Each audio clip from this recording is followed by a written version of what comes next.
Good afternoon बच्चों। आज आप लोग रघुवंश महाकाव्य के द्वितीय सर्ग के चतुर्थ श्लोक के आगे के श्लोकों का अध्ययन करेंगे। पिछली कक्षा में आप लोगों ने प्रथम श्लोक से लेकर 4 श्लोक तक पढ़े थे। आज 5वां श्लोक पढ़ेंगे, उससे आगे के श्लोक पढ़ेंगे।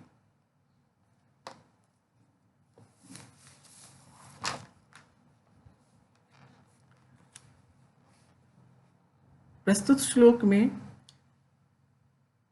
सम्राट की गो सेवा का वर्णन किया गया है। राजा दिलीप किस प्रकार गाय की सेवा करते हैं, इसका वर्णन इसमें किया गया है। आस्वाद्भिः कवलैस्तृणानां कण्डूयनैर्दंश निवारणाश्च अव्याहतैः स्वैर्गतैः सह तस्याः सम्राट समाराधन तत्परोऽभूत्। आस्वाद्भिः कवलैस्तृणानां, आस्वाद भी स्वाद युक्त,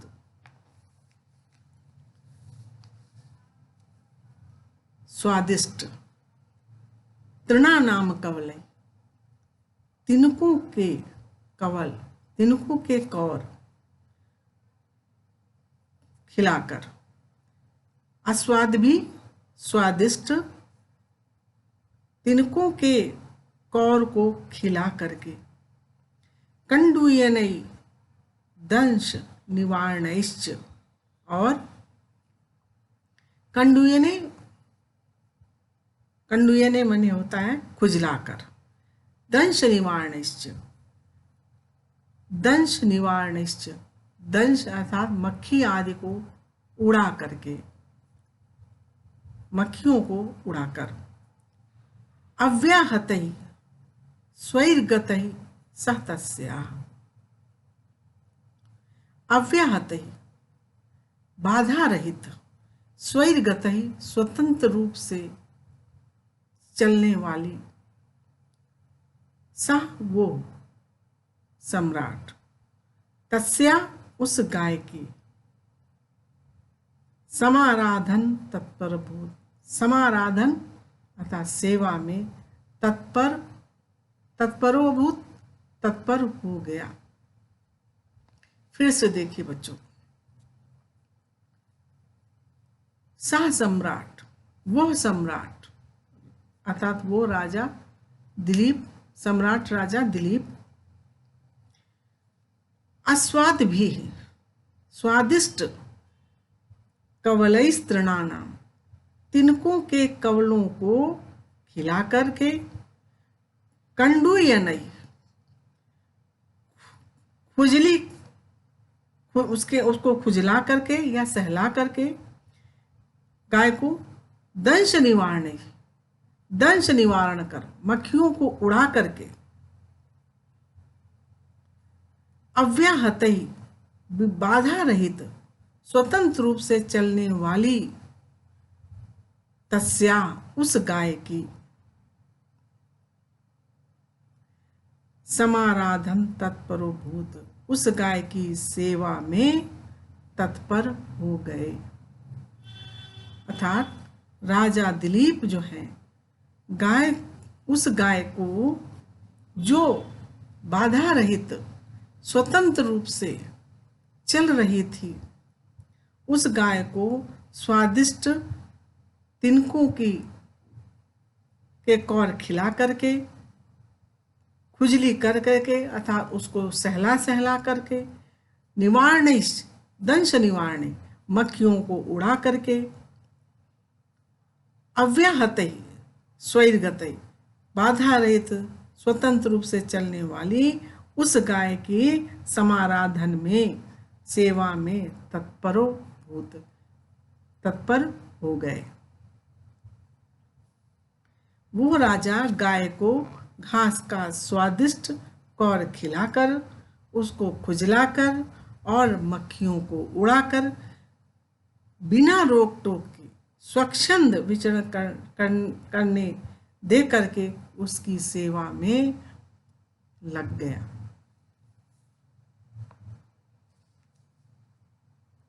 अन्वय देखिए, सा सम्राट अस्वाद्भि तृणानाम कवलै कंडूयनै दंश निवारणै अव्याहतै स्वैर्गतै तस्या समाराधन तत्परा अभूत। संस्कृत व्याख्या। सः प्रसिद्धा सम्राट सार्वभौमौ राजा दिलीपः अस्वाद्भिः स्वादयुक्तैः तृणानां शष्पाणां कवलैः ग्रासैः कंडूयनैः खर्जनैः दंशनिवारणैः वर्णमच्छिका दूरीकरणैः अव्याहतैः बाधारहितैः स्वैर्गतैः स्वच्छन्दगमनैः तस्या नन्दिन्याः समाराधन तत्परा शुश्रूषा सक्तः अभूत जातः।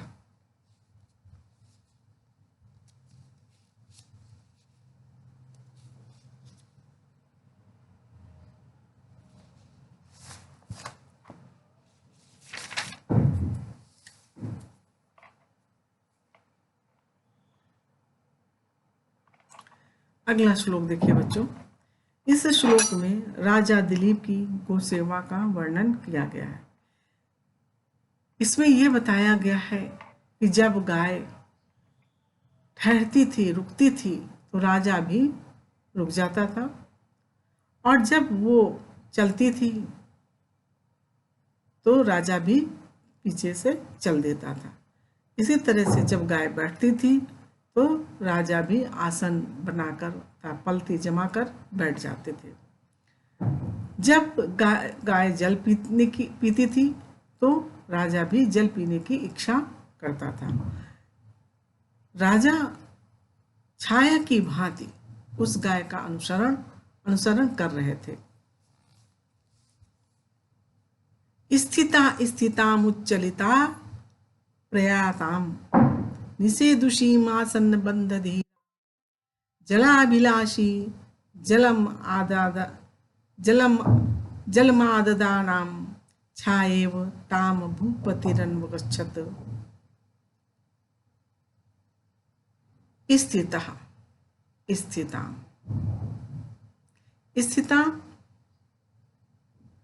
अर्थात बैठ जाने पर, स्थितः खड़े हो जाते थे। उच्चलिता प्रयाताम उच्चलिता, जब गाय चलती थी तो उच्चलिता, तो राजा दिलीप चल देते थे।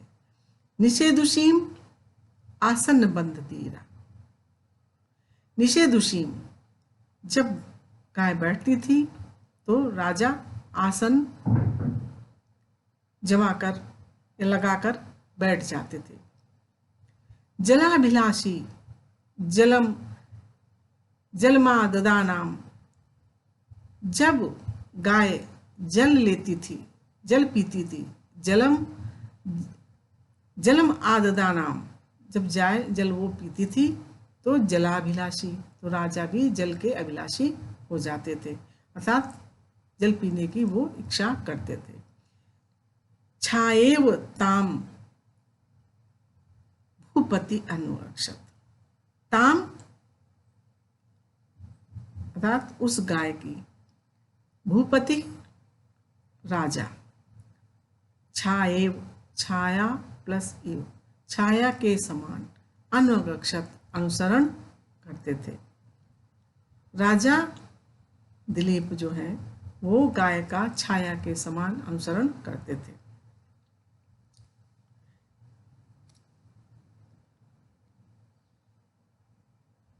अन्वय देखिए। स्थिता भूपति स्थिता प्रयाताम उच्चलिता निषेधुषीम आसन बंद धीरा जलम आददानाम जलाभिलाषी ताम छाया इव अन्वगच्छत। अगला श्लोक देखिए बच्चों।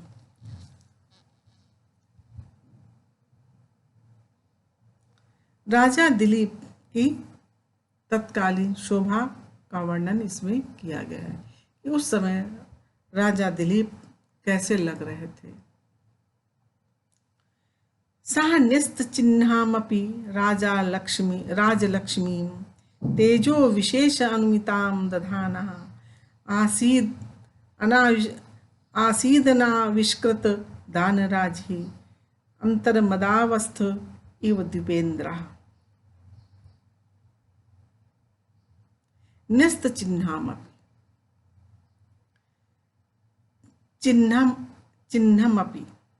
चिह्नमपि न्यस्तः, राज चिन्हों को रख दिया था। न्यस्त मने रख देना या त्याग देना। चिन्हमपि राज चिन्हों को भी, राज चिन्हों को रख देने पर या रख दिया था, राज चिन्हों को उन्होंने त्याग दिया था। ऐसे वह दिलीप सह दिलीप, वो राजा दिलीप, तेजो विशेषान्विताम दधाना,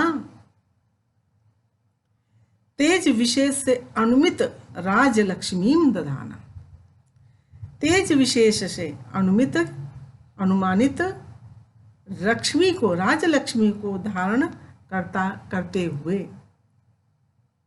सह दिलीपा, वो राजा दिलीप। न्यस्त चिन्हमपि, राज चिन्हों को त्याग देने पर भी तेजो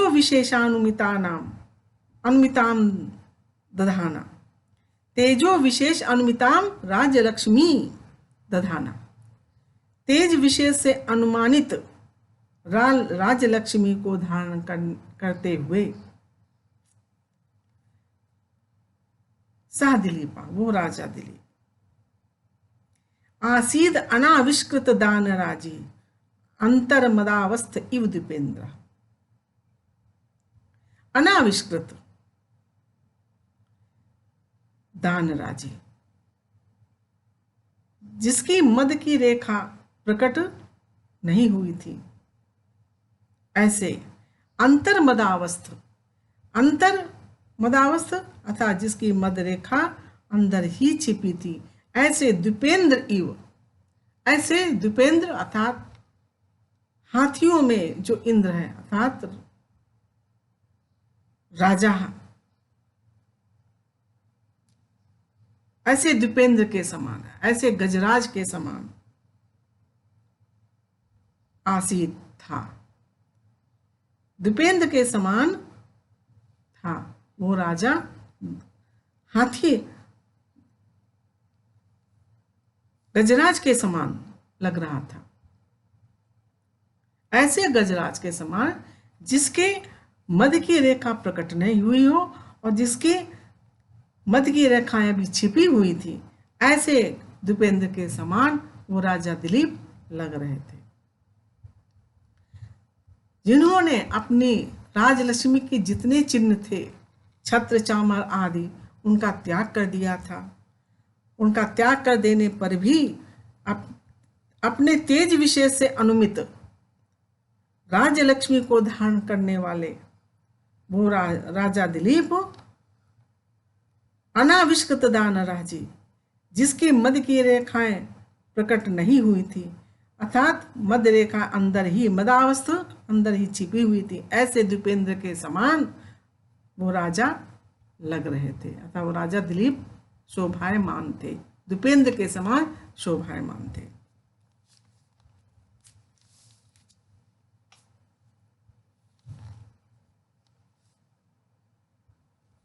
एक बार फिर से बच्चों इसका पुनः हिंदी अनुवाद समझिए। जंगल में गाय की सेवा के लिए जाते समय राजा ने राजलक्ष्मी के सारे चिन्हों, छत्र चामर आदि को त्याग दिया था, फिर भी अपने विशेष तेज के कारण वो छिप ना सके, अर्थात वो अपना व्यक्तित्व छिपा नहीं सके। सबको ये मालूम हो ही जाता था कि यही राजा दिलीप है।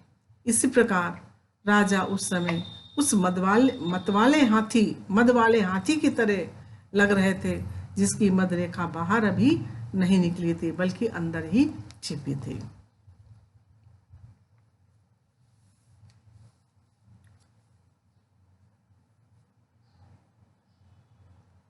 अन्वय देखिए, निस्त चिन्हम अपि तेजो विशेषान्विताम राज्यलक्ष्मीम दधाना सह अनाविष्कृत दान राजी अंतर मदावस्थ द्विपेन्द्रिय आसीत।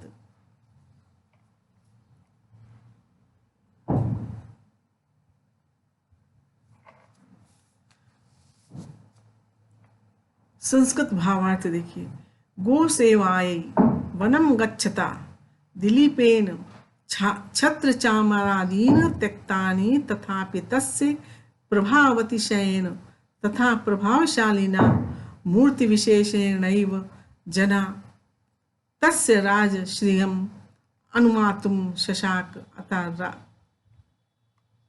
राजा एव अयं भवेत् इति सर्वे अनुमितम्। तस्मिन् काले सा राजा बहिर्प्रकटीकृत मदरेखा हस्ति इव आसीत्। अगला श्लोक देखिए बच्चों। इस श्लोक में राजा दिलीप के वन विचरण का वर्णन किया गया है।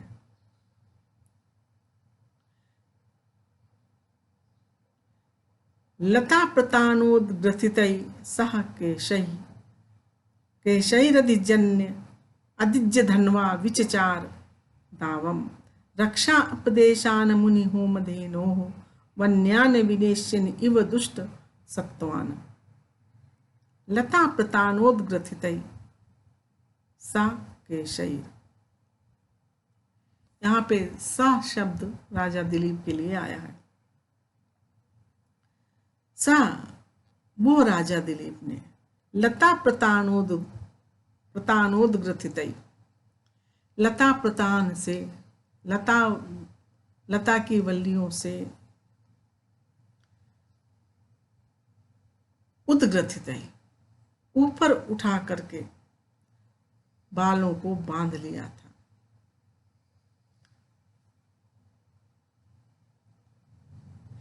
लता के तंतुओं से, प्रतान मने तंतु, लता प्रतान उद्ग्रथित, लता प्रतान से उद्ग्रथित ऊपर उठाकर बंधे हुए बालों से सुशोभित। अधिज्य धनवा, प्रत्यंचा चढ़ाए गए धनुष,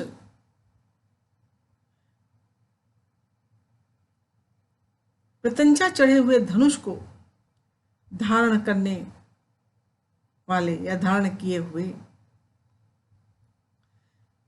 मुनि होमधेनु रक्षा अपदेशान, मुनि के होम के हेतु गाय की रक्षा के बहाने से, रक्षा अपदेशान, रक्षा के बहाने से, अपदेशान बहाने से। मुनि होमधेनु, मुनि की होम की गाय की रक्षा के बहाने से।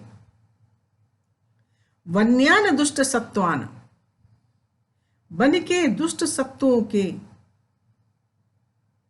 को, वन्यान वन के दुष्ट सत्वान, दुष्ट प्राणियों को, विनेशन इव मानो शिक्षा देते हुए,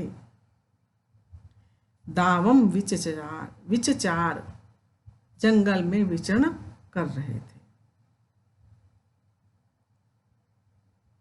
सा वो राजा मुनि होमधेनु के रक्षापदेशान, रक्षा के बहाने से, वन्यान दुष्ट सत्वान, वन के दुष्ट सत्वों को, विनेशन इव मानो विनेशन शिक्षा देते हुए, मानो शिक्षा देते हुए, दावम विचचार, दावम जंगल में विचरण कर रहे थे। और वो राजा कैसे थे?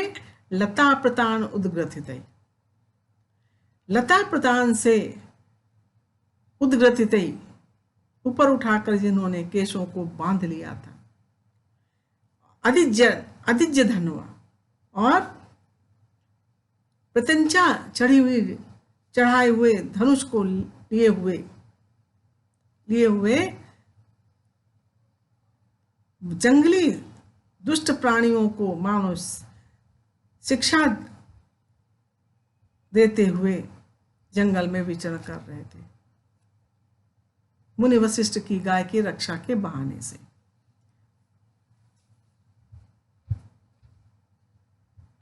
अन्वय, लता प्रतानोद्ग्रथितै केशै सह अधिज्य धनवा मुनिहोमधेनो रक्षापदेशात् वन्यान दुष्ट सत्वान विनेश्यन इव दामम विचचार।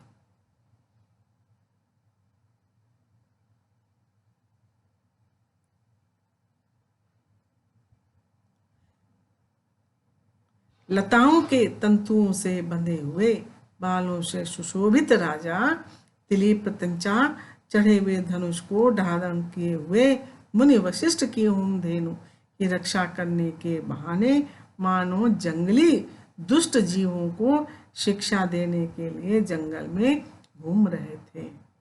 बच्चों, आज का पाठ यहीं पर समाप्त करते हैं।